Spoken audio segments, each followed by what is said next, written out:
Hello, this is AJ again. Big smile. Deep breath. Move that body. Let's start the vocabulary lesson for the power of reading. Okay, one of the words we had in there was competence. Now, Dr. Krashen said people develop competence when they read. They develop the competence they need to move from the beginning level to a level where they can use the language for more difficult purposes. Competence. Competence means skill or ability. So when you read, you develop more advanced skill in English. You develop more advanced competence in English. So competence means skill or ability. And then we have the word demanding, right? He says you develop the competence for more demanding purposes. More demanding purposes, more demanding actions, more demanding challenges. Demanding just means difficult. Difficult. So in other words, you get better and better. You can do more difficult things with the language. So in the beginning, maybe you have very simple low-level English or maybe intermediate-level English. Probably most of you are intermediate level. If you read my website and bought these lessons, you are definitely intermediate level.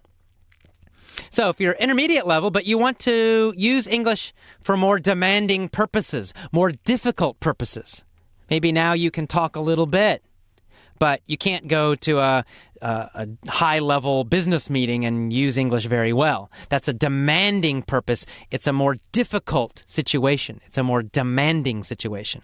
So again, demanding has this idea of difficult, something that's difficult. All right, then we also had the word literacy. Literacy, that people develop literacy by reading. Surprise, surprise. That seems pretty logical. Literacy means the ability to read well. So again, literacy is just the skill, the competence, the ability to read well. It has this idea of proficiency or ability. It means you're good at something. Now, usually it means good at reading. We do sometimes use it in a more general way, where you could say, I have good computer literacy, for example.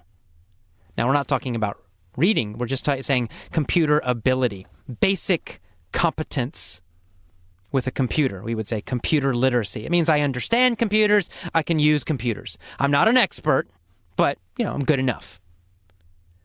But more specifically, and in this article especially, literacy just means the ability to read well.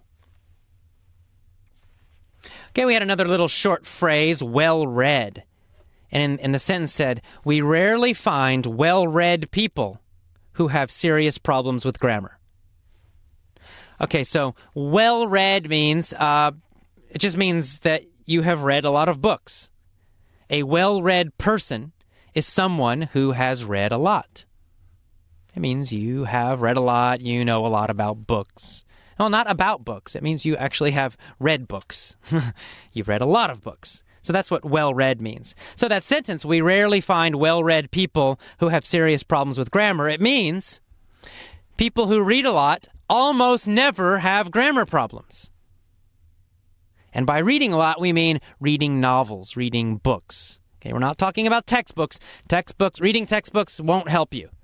You have to read novels. Lots and lots of novels.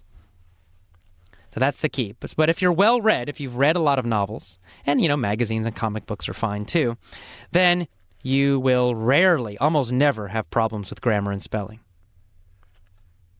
The more you read, the better your grammar, the better your spelling. Okay, next is subconsciously. Subconsciously. Right? The reason you won't have problems is that you have subconsciously learned good grammar.